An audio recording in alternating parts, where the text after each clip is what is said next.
It is Monday, and that means it is time for Midtown's Marvel Mondays. We've got a ton of great books in front of us. I am Henry, of course, here from Midtown Comics. We've got a ton of really cool books, and we're going to walk through all of these books. We're going to talk about them, and it's going to be a lot of fun. It's going to be really great.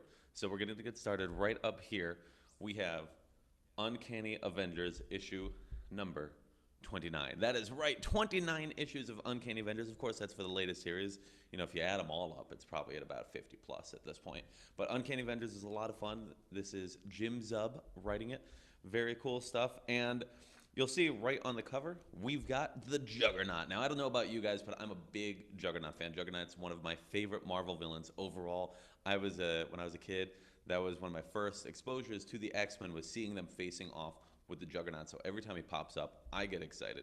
And it's really cool. So in this issue, we see Quicksilver and Synapse also on the cover. We've had the Uncanny Avengers, the Unity Squad, dealing with a lot of major fallout, and Johnny Storm's kind of off in one place. We got to see some Beast and Wonder Man last issue, and now we see Juggernaut attacking and really giving a team a run for their money. This is a lot of character work, and it's really cool. We get to see some great stuff flip through some of these pages, and it is a lot of fun.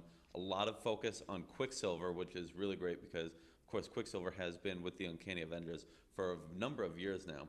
And as we flip through, we'll see a lot of stuff, and it is great. It's a continuation from last issue, Stars and Garters Part 2, and it's bridging into a new era for the Unity Squad, and it's a lot of fun and very easy to pick up and approachable because it's all these cool characters, and it's great. It's the second part of the story, easy to jump into. Uncanny Avengers 29. We're off to a good start. Now, we've got right here, of course, one of the most anticipated books, Daredevil issue 595. 595. That's a lot of Daredevil.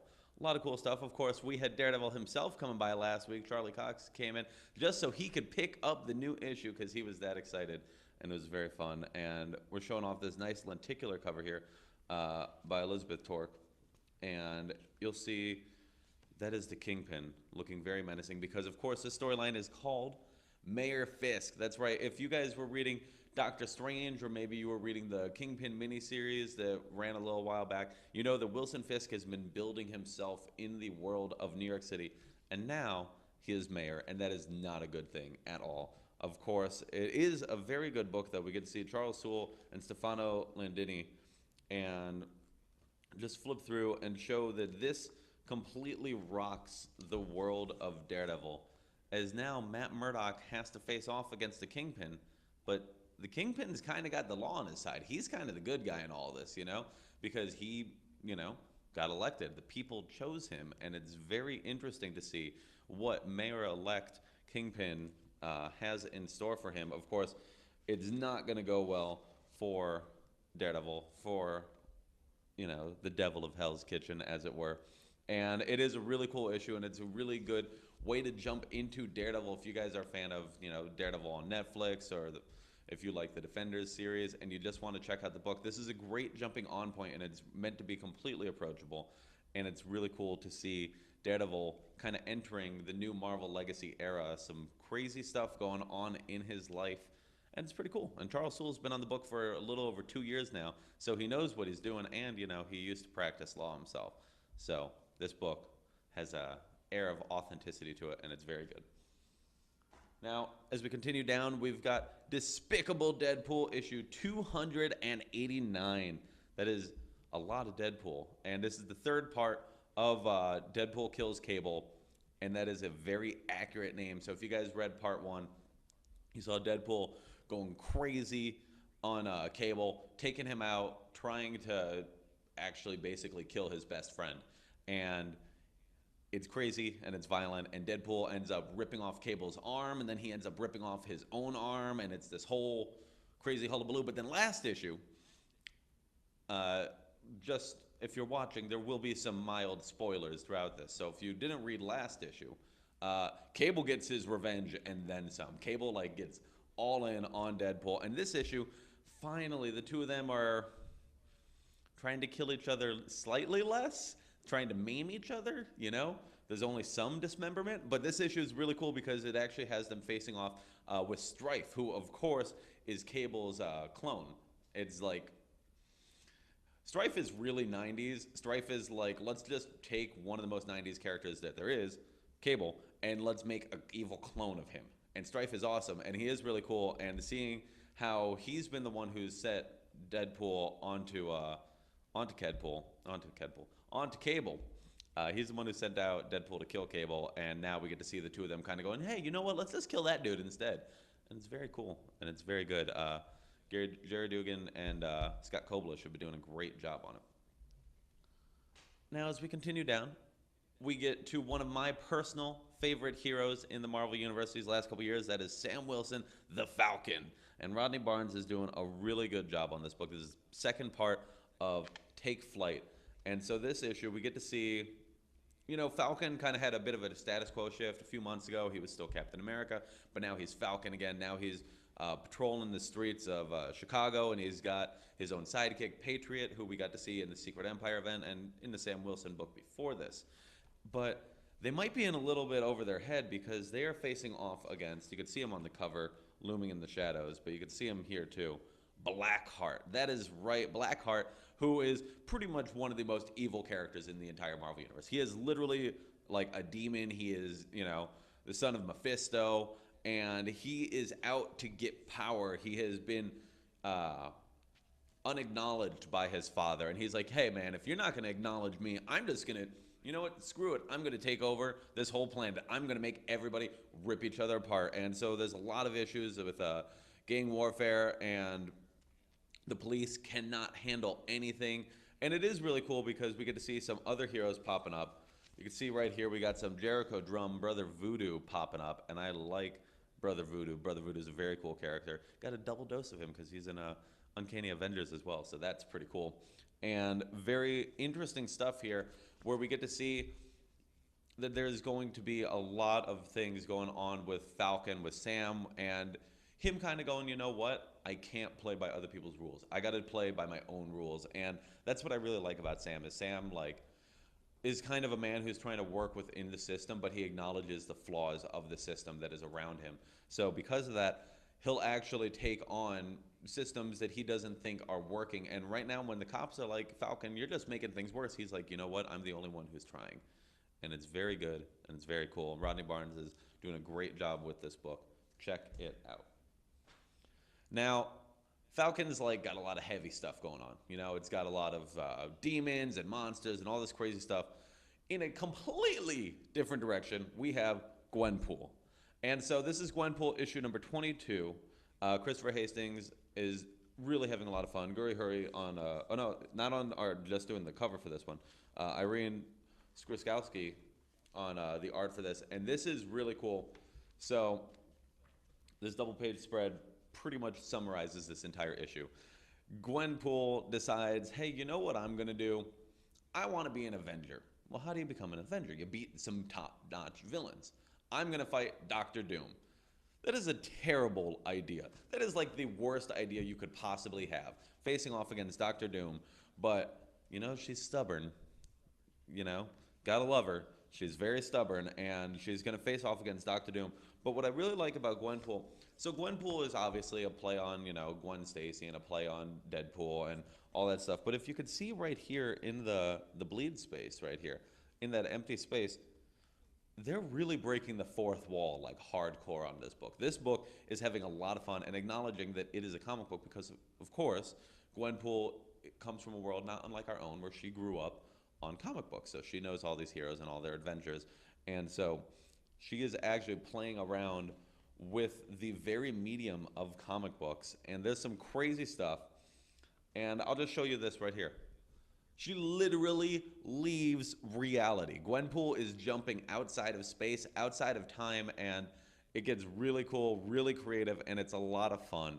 I am really a big fan of what they're doing with Gwenpool because it's honestly just really creative, doing something that you can't do in other things. It's, really playing and taking advantage of being a comic book. Definitely recommend checking out Gwenpool. And then, once again, complete tonal shift, Gwenpool is a very fun book, very lighthearted. Falcon is not necessarily fun and lighthearted. And I can tell you with complete certainty, Jessica Jones is not fun. It is not lighthearted. This is some heavy character introspective work. And Brian Michael Bendis and Michael Gaydos are doing an amazing job. Of course, they are the creators of Jessica Jones, so it only makes sense that the two of them would have a natural aptitude for writing the character of Jessica Jones and for making her life unfortunately awful. Like, it's honestly like pretty, she's, having a rough time. We get to see a little bit of time with Luke here, which I appreciate because I'm a big Luke Cage fan. And of course, it's important to understand that Luke Cage does play a part in Jessica Jones' life. The two are married after all. And so we flip through and you see him on the cover, but the Purple Man has reemerged in Jessica Jones' life. And I don't even think you have to be a huge fan of the comics. You just have to even know who Jessica Jones is, and you will know that the Purple Man is not somebody you want to see in her life ever. He is horrible. He's like he has mental powers. He's an abuser. He has literally made her life terrible. And if it wasn't clear yet already, this is not a book for the kids. It's got a big parental advisory on this book for a reason. Not that we see anything too terrible and adult in this book, but we do get to see some stuff that messes with your head because the Purple Man possesses young Danielle Cage, and that is like, just imagine looking at your daughter and never feeling safe again because for a moment she was possessed by the man who hurt you more than anyone in your life. Imagine for a moment you, instead of hearing a cute little mommy, you hear like a grown man talking through your child. It's terrifying. It is awful. And Jessica Jones is like not going to play ball with him at all. And I appreciate that. And I love Jessica. And I love what they're doing with this book. We get to see, like, this is, it, with Bendis, so much of what makes Bendis really great is in the dialogue and it's in the character moments. So when we get inside of Jessica's head here, we really get some great character work and some really important introspection. Very cool. And we also get to see some of the greater world of Marvel. We get to see Carol Danvers. We get to see Alpha Flight, and I love that status quo. Alpha Flight is one of the coolest things in the Marvel universe right now. So whenever they pop up in a book, it makes me happy, and it's really cool. I'm a genuine, I missed out on Alias. I have it all at home, and I've been meaning to get to it, but every time I read Jessica Jones, I'm just like, this book is so good. And the Netflix series was my favorite out of all the Netflix shows. And so I'm not surprised that I love the book too. It's great. Check it out. And also this David Mack cover, gorgeous. Now, as we continue down, we've got one of the Marvel one-shots for the week. It is Master of Kung Fu, issue 126. Now, I've got this cover here. I've also got the very cool trading card cover, because Marvel's been doing these. And on the back, I'll flip it so you can see both at the same time. You can see it's got all the stats and abilities of Shang-Chi, which is great because he's the master of Kung Fu, and he is probably the greatest martial artist in the entire Marvel universe. Like, I know I'm a big Iron Fist fan, and so I'll like sometimes like really get into it about that. But it's like, at the end of the day, Iron Fist has some powers. Shang-Chi's just a dude, and he holds his own against superheroes, villains, monsters, all this crazy stuff. And so that makes him the master of Kung Fu, bar none. And we get to see him earn that moniker in this issue where he is fighting all kind of just nonsense, just all kinds of crazy mayhem. He is, so it's called Shang-Chi's Day Off for this issue. And so you think, oh, that'll be nice, We get to see a day in the life of Shang-Chi. You're a superhero, okay? He's a superhero. He might not always be wearing the spandex outfit and everything like that, but Shang-Chi is a superhero, and that means even his day off is like completely ridiculous. And so here we see that he has a new monkey. He has a pet monkey. You can see him on the cover. His name is Chi, which I think is really cute. And the two of them are training together, and it's just a lot of fun. CM Punk, former WWE superstar and current MMA dude, he is writing it, and he's written a lot of books with Marvel in the past. He wrote the Drax book. He wrote some Thor, and it's very cool to see him on this. And we've got Dalibor Talajic on art, who I really like because a few years back he did like some Hit Monkey stuff. So like seeing him draw monkeys is actually really good because he's a really good monkey artist. Kind of a funny thing, the way of comics work. And it's a very cool issue. It's a one shot. So if you want to just read a done in one story, buy a book, you get the full story, pick it up because it's easy, it's accessible, it's a one shot, and maybe if enough people buy it, we'll get an entire Shang-Chi series, which would be really awesome because he's a good character and is a pretty good read. Pleasant surprise. Very weird, but pleasant surprise. Now, as we continue down, we've got one of the books I was most excited for all of Marvel Legacy. We've got Moon Knight, issue 188. Show off this cover here. Of course, it's another lenticular, and this is Bill Sienkiewicz, and he brings it. He really nails it. Very cool. One of the simpler homage covers because it's really only dealing with that strip, and we do also have the trading card cover as well, which I really like. John Tyler Christopher does a good job with Moon Knight. Really dig that. But this is a really interesting direction for Moon Knight. It's very different. We've kind of seen like this really good creative renaissance for Moon Knight over the last decade even. Moon Knight is not a guy that I would have thought needs his own book. I never would have. He's not a marquee character. He's not in really any of the TV shows. He's not in the film and stuff like that. So when I see his book, I kind of go, okay, well, why is there a Moon Knight book? And it's issue 188, so there's got to be something to this guy that really sells him. And it's because the character of Mark Spector, the character of Mr. Knight, the character of Moon Knight is this really bizarre dude. And so the book plays with a lot of psychology. And this run by Max Bemis is aiming to give him an arch foe, to give him someone that he can truly go up against. And I'm not going to lie, I actually have no idea if Moon Knight's going to be able to handle this dude at all. We get to see this new character being introduced. We see him in a psych ward. We get this entire issue, spends a lot of time in the psych ward. Cool double page splash for the title there. And we flip through, and we see a lot of time spent with this psychologist and with this new patient, and that this is not going to end well. There's nothing good. She's got this whole thing where she's really big into Egyptian mythology, so she knows all the gods, she knows all this different stuff, and she has dealt with Moon Knight in the past. And here we get to see, I'm just going to show you. It's like the coolest thing. We get to see some really interesting stuff with Moon Knight because the entire psychology behind the character is exposed, and it's really great. Moon Knight always has these really cerebral books. A couple years ago, Warren Ellis did some really great stuff with him, with Declan Shalvey drawing it and doing a great job handling the different personalities. Brian Michael Bendis did some really interesting stuff. Most recently, Jeff Lemire had a really, really, really, really, really good run. The Lemire run is amazing. And this is a really cool successor to that book. And I am absolutely terrified for what is going to happen next because this is like some Manson stuff going on here. This guy is a nutcase. And this is, I'm just going to show you. This book is crazy. This is awesome. I am terrified for every single person in this book. And it's been one issue, and it already has me captivated. This is one of the best launches out of Marvel Legacy. Moon Knight. Pick it up. There's a reason everybody's always talking. I want to see Moon Knight on Netflix. I want to see movies with Moon Knight. I want to see this character examined more. And it's because the books are really good. He only has a book because it's a good story. Pick it up. It's a good story. Now, we've got talking about the world of the Marvel Cinematic Universe and talking about characters that have been in movies and TV.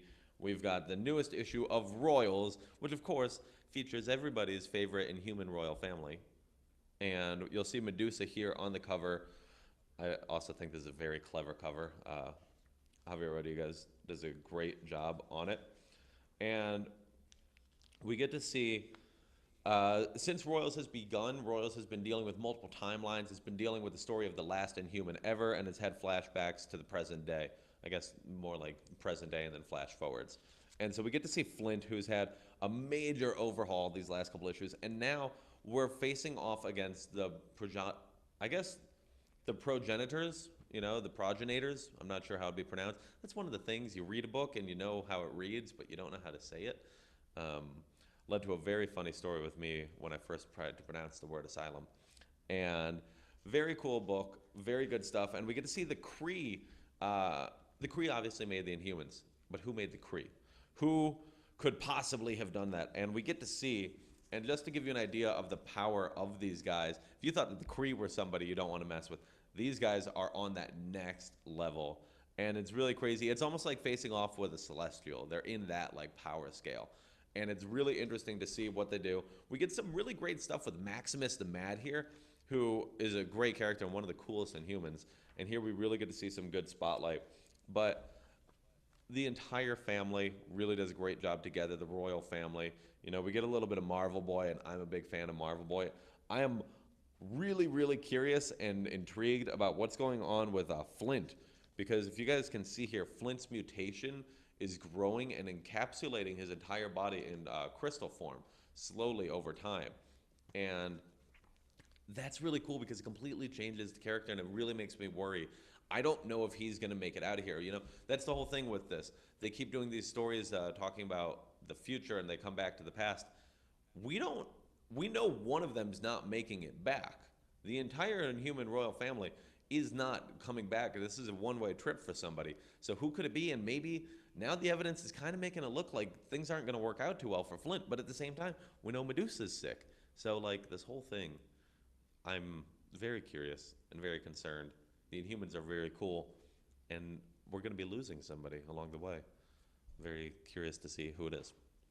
Now, as we move down, we've got one more brand new series, but it's an old favorite. It is She-Hulk issue 159. We'll do a little motion here. We'll show off this really cool lenticular cover that, of course, shows the leader. And I got over here as well the Mike McCone headshot cover, which I'm a big fan of these because I like Mike McCone's art a lot. And I also like this book a lot. She-Hulk is one of my favorite characters on all of Marvel.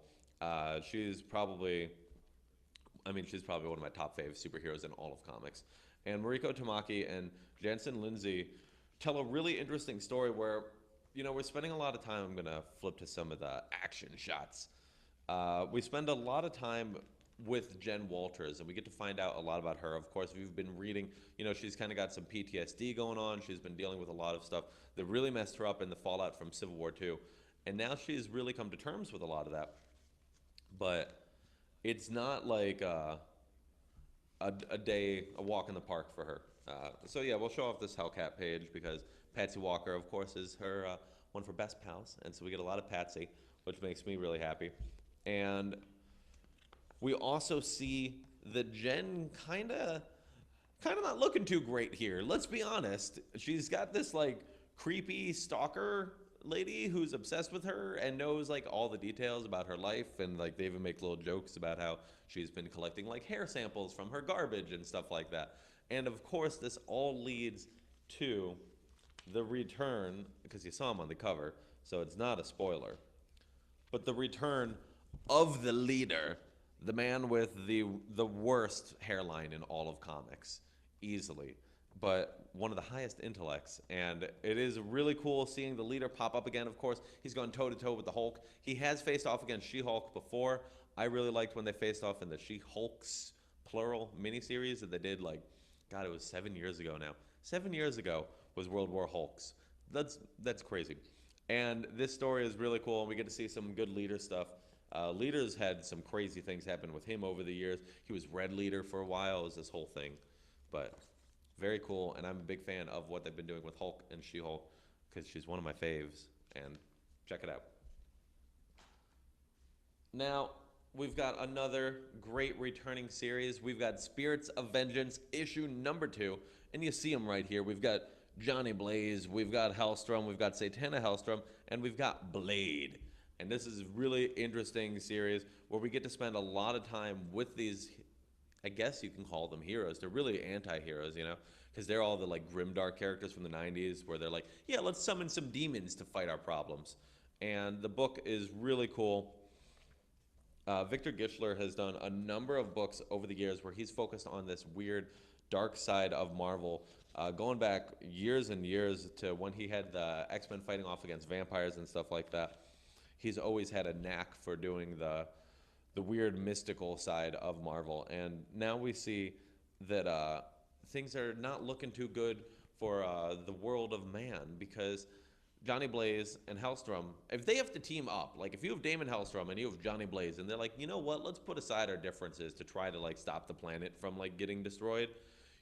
That's not good because they don't get along. Nobody here really gets along particularly well. But it's also just great because we get to see some cool team up action where we get to see everybody kind of in action with Blade and Ghost Rider. And I'm a big fan of Blade. I'm a big fan of Ghost Rider. And honestly, the fact that we're getting Johnny Blaze in multiple books right now, which is cool because he's also an Iceman, so that's pretty great. But seeing Blade, who we don't get all the time, I think the last time we really got a lot of time with Blade was in Mighty Avengers, which was like 5 years ago now, 4 years ago now. So seeing him pop back up is very cool, and I'm really happy to see the Spirits of Vengeance reunited. You know, all the Midnight Suns characters back in the 90s now under a new banner. Very cool. Now, as we continue down, we've got another new Marvel Legacy series, Spider-Man Deadpool. Although, honestly, maybe I should be saying Spider-Man versus Deadpool because these two are not on the same page at all anymore. If you guys read Secret Empire, you know that, or if you're reading Deadpool, which we talked about a second ago, Deadpool had a bit of a heel turn, you know? He's kind of not looking out for the side of angels anymore. He's out for himself. He's got his own business going on. And Robbie Thompson and Chris Bachalo. Well, first off, let's talk about Chris Bachalo's art. The dude did Doctor Strange for a while. And he did some of the coolest stuff with Doctor Strange, which I do like. He did fit in a little cameo from the Sorcerer Supreme. But he draws some nasty, really creative, and really detailed stuff with Spider-Man, with Deadpool. And I like how this lines up with what Dan Slott is doing in Amazing Spider-Man, because we know that Peter Parker is down on his luck and he's having a tough time lately. And Deadpool, he just decided to abandon being a hero at all. And now he's, you know, like an arms dealer, and he's got his own helicarrier and all this stuff going on with him. And it is really cool. Robbie Thompson does a great job here. I really liked what he was doing with Venom a couple years ago and with Silk. So he has a really good grasp on the world of Spider characters. And he's definitely bringing a lot of that knowledge to this book because we see some great characters popping up like Screwball, who I really like Screwball. We haven't seen her in a couple years. She was in Superior Spider-Man, I think was the last time. And really enjoying what they do. And Chris Bachalo's art is crazy. It's just cool. We get to see Deadpool with all these Hulk like plushies, and some of them aren't plushies, some of them are people, and that he's like it's weird subversive humor every now and then. It's Deadpool, you know, there's going to be some weird jokes in there. And you see, so it's not on this cover, but if you guys look at this cover right here, you'll see that we've got these you know, big sharks with all these doohickeys on their head. And they actually pop up in the book, which is great because we get to see some telepathic sharks that are working for Deadpool. I'll show you just the beginning of their scene. I don't want to spoil everything for you, but it is really cool and it is a lot of fun. And what I really like is that for this one, Robbie Thompson is actually the writer for all the backups that everybody's doing. So all these new Marvel Legacy books have a little feature on the characters. So Robbie Thompson has been writing all those, and since he's writing this too, he gets to make some fun jokes about it, and they're a lot of fun. So these are 3 pages that are bonus pages that are in the back of all the new books. So you get them in Deadpool, or this week you have them in Daredevil. They are in She-Hulk. They're in this. They're in Moon Knight, and they're really great to get a grasp on the character if you've never read the book before. So if you've never read, if for some reason, I don't know why you're watching this, but if you don't know who Spider-Man or Deadpool are, you can read this and you get a good grasp on it. And they break the fourth wall, which is fun. Actually, She-Hulk does a lot of fourth wall breaking too. I like that. I like that, you know, we're getting all these books that are getting really playful. They're getting really creative. She-Hulk has always been breaking the fourth wall since like way back in the day. But now we get to see, you know, some little variations on it. I like that. It's pretty fun. And here we have the brand new issue of Venom, issue 157. And I was just reading this because it's great. I literally just put it down like right before we did this. I had to go back to it. I had to like reminisce because Venom is one of my favorite books that's come out of Marvel Legacy. We've got Kraven the Hunter and Venom, and it's great and it's really cool, and I really like seeing this. And Mark Bagley's on art, which is really cool. And who's that? Well, that's Kingpin, who's mayor now. And oh, how's that for some continuity? I like that. Even though these stories, it's the same week, you know? They're like, oh man, Kingpin was just elected. Let's make sure we put some Kingpin in there. And unfortunately for, well, pretty much everybody in New York City, but because Kingpin is mayor, he can kind of throw around his weight a little bit, which is quite considerable. And he can bring in Kraven the Hunter on the side of the law. So it's Kraven the Hunter, and now he has his own task force, and they are hunting not only for Venom, but they are hunting for the creatures that we have seen lurking in the shadows of New York City these last few issues. You know, they're benevolent, they're nice, they're chill dudes. They just want to hang out. They don't want to be eaten. But we literally see one of them has been like decapitated, and like Kraven's like, yo, check out what I did. It's crazy. And this book is crazy. Mark Bagley on art is just about perfect. Mike DaCosta is doing a great job writing it as well. But seeing Bagley on Spider-Man is just like a dream. And, ooh, this is total spoilers, but I don't even care because this is cool. We get to see Shriek. Shriek is back, and Shriek is great because she's one of those classic Spider-Man characters from the 90s. If you guys read, a lot of the 90s Spider-Man stuff had Shriek popping up, and she is like the Achilles heel for Venom. She is like the exact, she is the ultimate nullifier for Venom, where she's just the one weapon that is basically perfect for taking him down because, of course, he is weak to Sonics, and that page is so cool. Shriek, and in like 30 seconds, she becomes like, the craziest person in this book. And she is also crazy because she's Shriek. And if you know her at all, you know that she's a nut. Really cool. Really great art. Really great book. Venom, man. I did not think I was ready for Eddie Brock to be like back in my life. Because I was really digging a lot of the Flash Thompson stuff. But wow, I didn't know how much I needed this. This is really cool. This is a really fun read. You got to check it out. And then to close us off, we have X-Men Gold Mojo Worldwide Part 5. And it's falling over. 5. Very cool stuff here.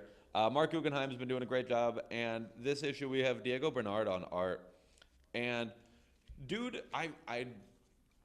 this is awesome. This is great art. This is exactly what you want because he really brings a nice energy, a cool musculature to a lot of these characters. He really makes them feel lived in, and we get some really kinetic action sequences where there's a lot of stuff going on because, of course, it's the X-Men, but it's all the X-Men, and they're fighting off against Mojo, and Mojo can pretty much make whatever he wants to face off against them. He can make any villain pop up, anybody from their past. He can create things, however creative he wants to get. And this issue sees the X-Men facing off against, oh yeah, I have the page open to her, Spiral, which is great. Spiral is one of those classic X-Men characters. Sometimes she's a good guy, sometimes she's a bad guy. She was on X-Force at one point. But you don't really want to fight with her because she's got 6 arms, and a couple of them are robotic limbs, and that's just not going to go well. Let's flip through, see if I've got any really cool stuff. Oh, actually, this isn't the book. This is just an advertisement. But I really like that Marvel did this double gateway advertisement for all their books. Really old school approach. Really cool. So I dig that. But that's just, that's an ad. Let's talk about the real meat and potatoes here. And it's really great. It's a lot of fun. We can see, we'll show off some Krakoa here, which is awesome because, once again, classic. You go back to Giant Size X-Men #1, you've got Krakoa in it, and seeing it brought to the forefront of the storyline is really great. Mojo Worldwide, if you guys have watched a couple of these, I really don't like Mojo. And this story is actually kind of changing my mind ever so slightly. And I hate that because I like being able to hate somebody. I like being able to point to a character and be like, no, you're terrible. I hate you. I hate everything with you. And then I read a good book with them and I'm like, I guess I have to find somebody new to hate, because it's working. It's a good story.